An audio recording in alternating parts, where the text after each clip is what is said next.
Good afternoon. My name is Amanda Gerke. I'm with the City of Alameda's Base Reuse and Economic Development Department. And I'm here today to share with you all a webinar about our new special events grant pilot program. We did do a live webinar yesterday, but unfortunately, we're not able to record it. So I'm re-recording the information now along with some of the questions that folks asked. So in terms of the agenda for today, we're going to start with an overview of the program and then talk a little bit about the application and evaluation process, and then end with information about what happens after the grants are awarded. At this point, at the end, I'll also bring in some of the questions and answers from yesterday's session. So I wanted to start off with a little history about the program. So for a number of years, the city provided informal subsidies for some special events in Alameda. Things like extra technical assistance on permits, paramedic presence, police security, and traffic fines.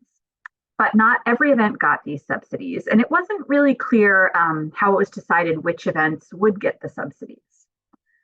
Also, because the assistance was informal, city departments were basically absorbing these costs, which was leaving holes in their budgets. So to address this issue, last September, City Council approved a pilot grant program. And the goal is to make the process for getting help from the city easier, basically easier, more transparent, and more accessible. And to help cover the cost of these fees, services, and materials, and it was also to help cover the cost of the fees, services, and materials that used to be informally subsidized for some events. So council approved a total of $200,000 for the grant program with a maximum grant amount of $20,000. Let's see. So the structure of the program, the grants are being given in two rounds. The first round was for the downtown and West Alameda business associations and the city of Alameda, with each of those groups eligible to submit applications for up to 3 grants.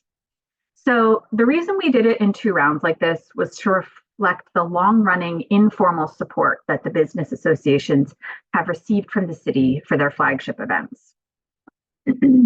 A lot of these events, these flagship events, also really align with the economic development goals of supporting our downtowns. So we just finished up with this round of grants, and we awarded just over $64,000 for a total of 5 events, 3 from DABA, 3 for downtown Alameda, and 2 for the city of Alameda.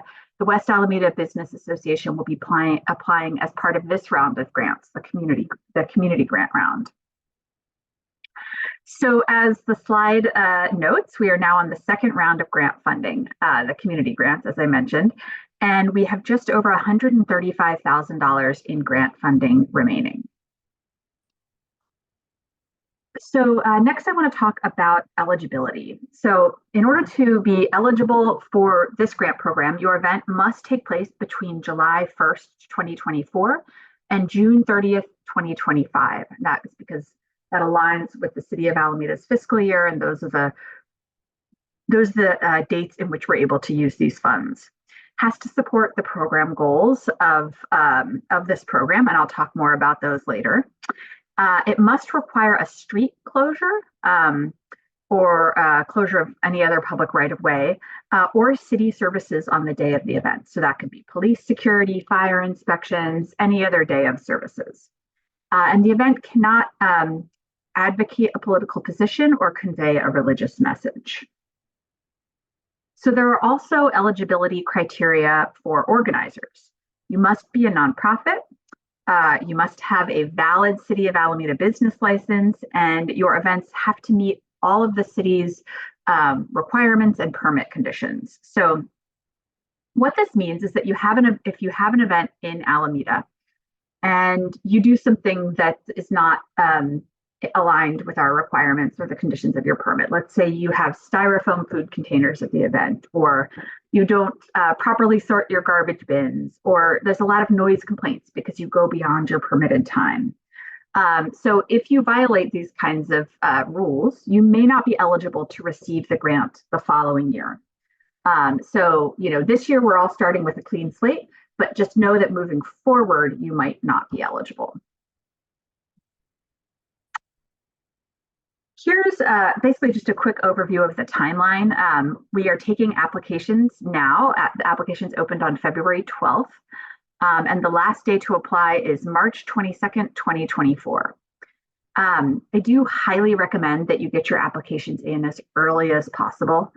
That way we have time to kind of work with you and identify anything that might be missing, anything that we have questions on, to make sure that you have a complete packet by the final deadline. If you hand in your application, on the final deadline and it's incomplete or there are major issues with it, then we may not be able to accept it. So definitely apply as early as possible, and I'm happy to work with you.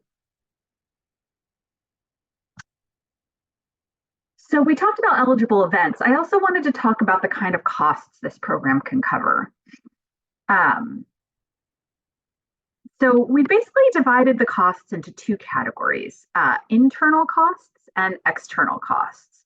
So by internal costs, we mean costs that are internal to the city. And it basically, in the case of this grant, means the cost of city services that you might be using as part of your event.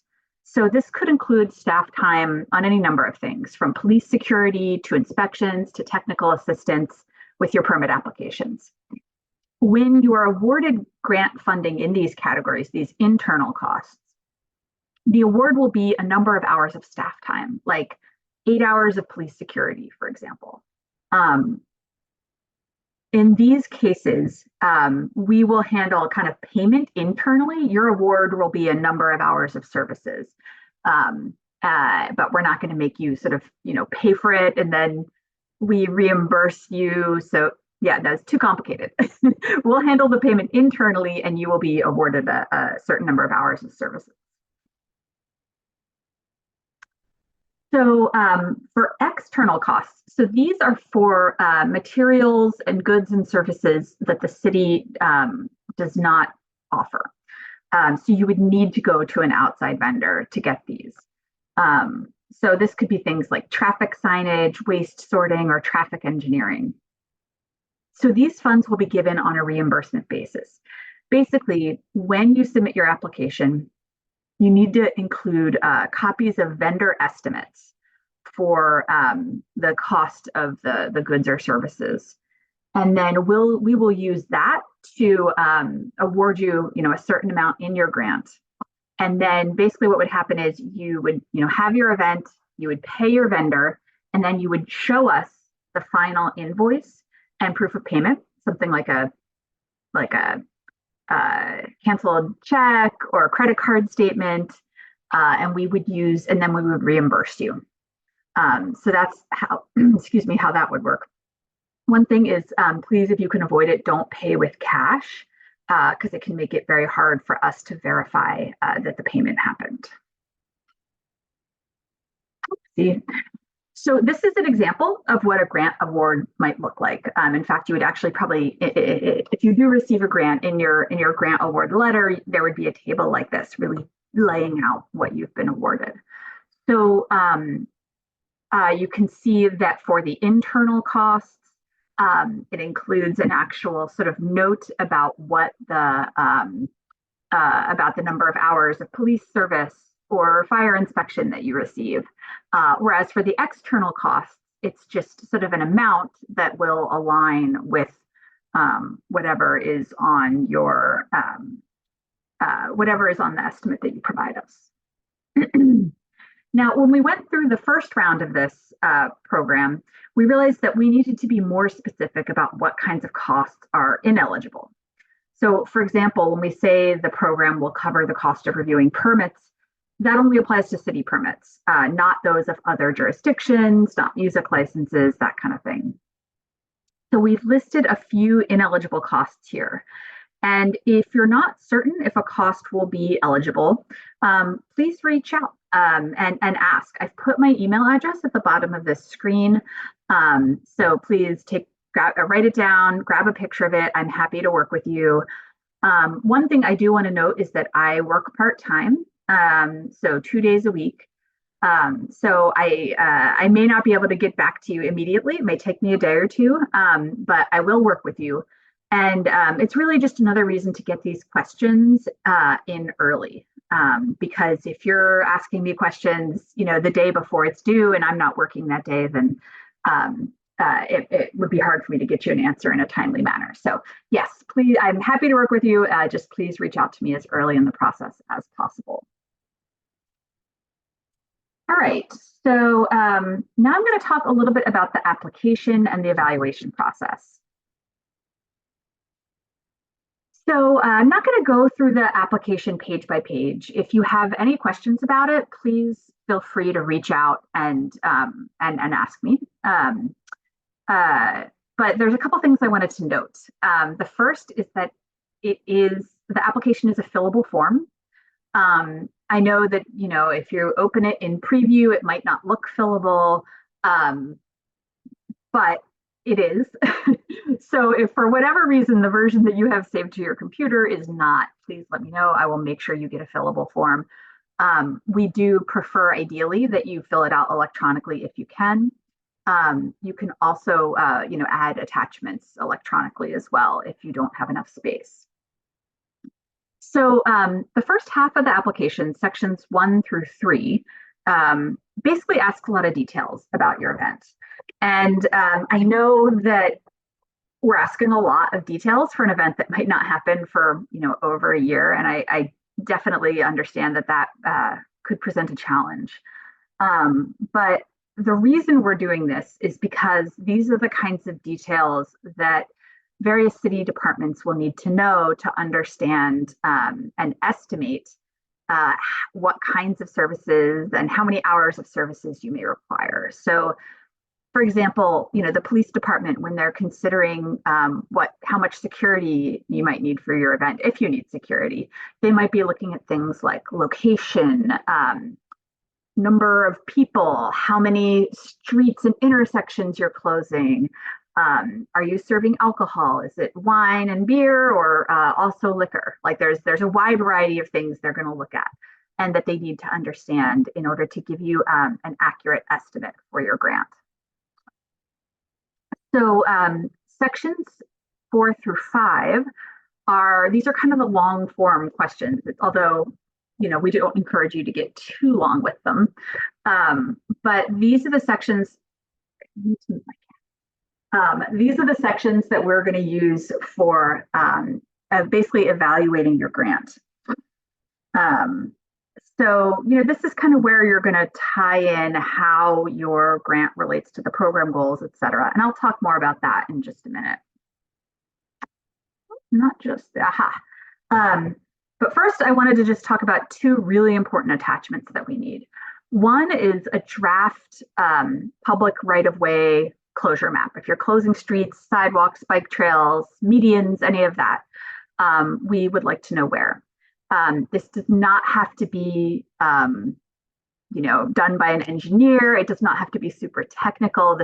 At this point, we understand it's a draft. We just want to kind of have the big picture understanding of, how many roads, how many intersections, what is the scale of this closure, which can inform things like, as I mentioned, the need for security. This is something you could even do on Google Maps. You could just mark up a map, and that's sufficient for this. The other thing we're going to be asking for is vendor estimates for external costs. So let's say you want to rent traffic signs for your event. You're going to need to reach out to the traffic sign vendor. You'll probably need to share with them a map of your event so they can kind of understand how many signs you need. And you'll get an estimate from them, turn it into us with your application, and then we'll kind of use that to determine what amount you might be granted for signage rental. Now, one thing I wanted to note here, because this did come up in our first round, is that not every vendor is willing to provide estimates or quotes for events that are more than a year out, which I totally understand, right? Prices are increasing, it's unpredictable. That makes sense. So I guess my first recommendation on that would be, to make sure you talk to the vendor about the purpose of the estimate that you're asking for, right? That it's for a grant program, that it's not you're not going to hold them to it, right? It's not a guarantee that this will be the price in a year, but it's sort of for estimation purposes. And if they would like to talk to me, if that would be helpful, I'd be happy to reach out. Just let me know. If they're still not willing to do it, another route you can take is that if this is an event you've had before, or a similar event, and you have an old quote or an old estimate or an old invoice that kind of shows the range of what we'd be talking about, you can submit that. And what we'll do in the case that we have kind of old quotes and old estimates is when we are considering how much you should be awarded, we might sort of apply a little bit of an escalator, right? So let's say you have an old quote from 2019 for an event you had before the pandemic. We might, increase that by 10, 15, 20% to reflect the potential change in the cost of the goods and services. Now, know that we will only reimburse you for the amount on the final invoice. So if you give us an invoice for 7,000 and we escalate it to 8,000, but the actual amount only ends up being 7,500, 7,500 is what we will reimburse you. Okay, so moving on to evaluation. So the evaluation team is going to be looking at two categories. The first is the event itself, the nature of the event. How does it align with your organization's mission? How does it support the program's three main goals? And those goals are about economic development, inclusive community engagement, and promoting a diverse range of arts and cultural experiences. The second bucket, and each of these buckets is 50% of the weight of your final score. Each of the is about your sort of organizational capability, right? Have you done these events before? How did it go? What's your track record? Was it successful? How many folks do you have to support the event? Are you bringing in volunteers? What kind of financial support do you have? Are you getting in-kind contributions? Like that kind of information. Just, can you pull this off? And can you pull it off successfully? I think is what we want to know. So applications will be reviewed and scored by the Facade Grant Committee, which we're now calling the Special Event and Facade Grant Committee. This is a longstanding committee that reviews the grant applications for many years for the city's facade grant program. So they're very experienced with working with grant applications and awards. It includes two members of city staff, a representative from the Chamber of Commerce, a representative from Downtown Alameda Business Association, and a representative from the West Alameda Business Association. Now, in the case, as in this year, right, when the West Alameda Business Association may be applying as part of the community grant, then they would need to recuse themselves from the evaluation process. So if whether it's Chamber or DABA or WABA, if they submit in the community round, they would not be part of that evaluation process.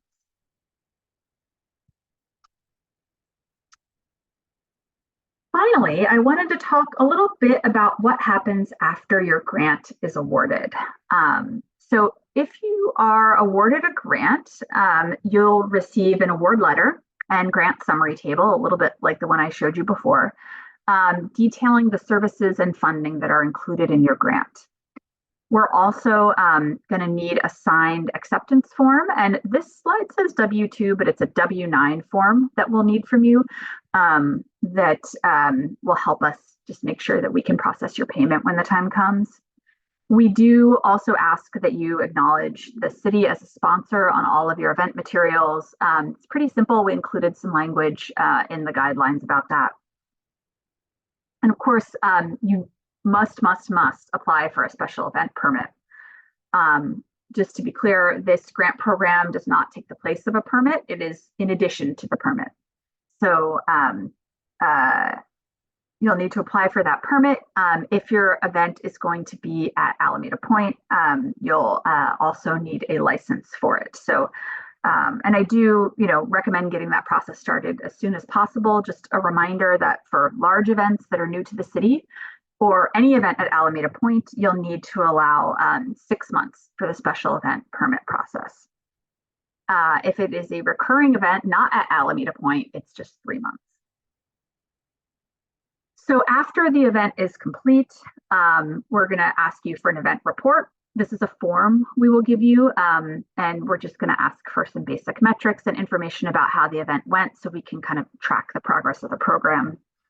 And finally, if you do have any external costs, you'll need to submit for reimbursement, and that will be proof of payment, like a canceled check or a credit card statement, and a final invoice from your vendor. And so with that, this is where I got to the question part in the original webinar. So I just kind of want to share some of the questions that folks asked. We had one question about how long reimbursement takes. And the answer for that is from the time that we sort of get your complete reimbursement packet, so the invoice and the proof of payment, it takes about a month. Can often be shorter, but it really depends on where we hit the finance department in their billing cycle. But I say that it starts from the time that we have that complete packet, because there oftentimes can take a little bit of back and forth in order to get that. So just know that can take a little time too. Another person asked a question about, if there are not funds for everyone to get a grant, how will they be distributed? Will we be kind of trying to give everyone a little bit of money, or, or giving all like larger grants to fewer organizations? And the answer to that one is that is really going to be up to the special event evaluation committee. They will be reviewing the applications and deciding based on the scoring and the merit, how best to distribute the funds. We also had a couple questions about the eligible costs and kind of, the use of funds. One person kind of asked, is the goal of this really to help cover the city's costs when the city gives these services for special events? And I think the answer to that is, that's part of the goal, right?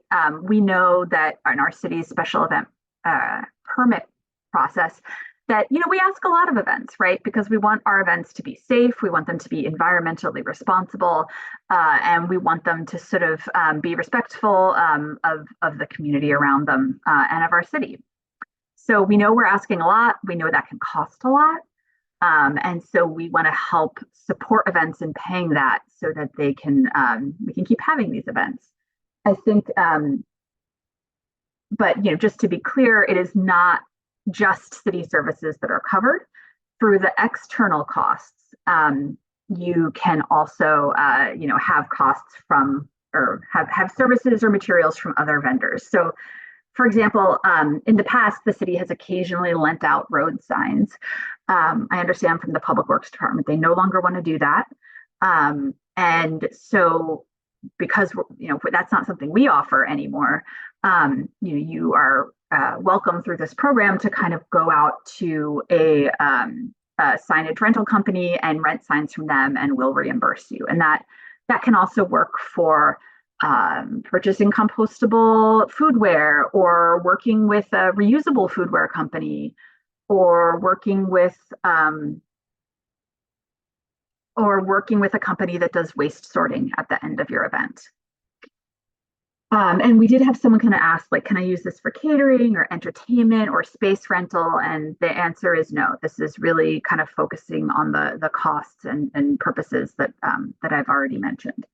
And finally, we did have someone ask, we did have someone ask about, hearing that this program can't be used for commemorative glassware, like glasses with logos on it. And they asked, if we took the logo off, could we use this for that? And I think the real answer for us, it's not whether it has a logo or not. It's about, is it something you're selling at your event? Like if you are selling something at your event, to raise money, that's not something that the grant program will cover. So I think that gets to all the questions. I hope that this has been helpful. And please reach out to me if you have any questions. And I look forward to working with everyone soon. Thanks.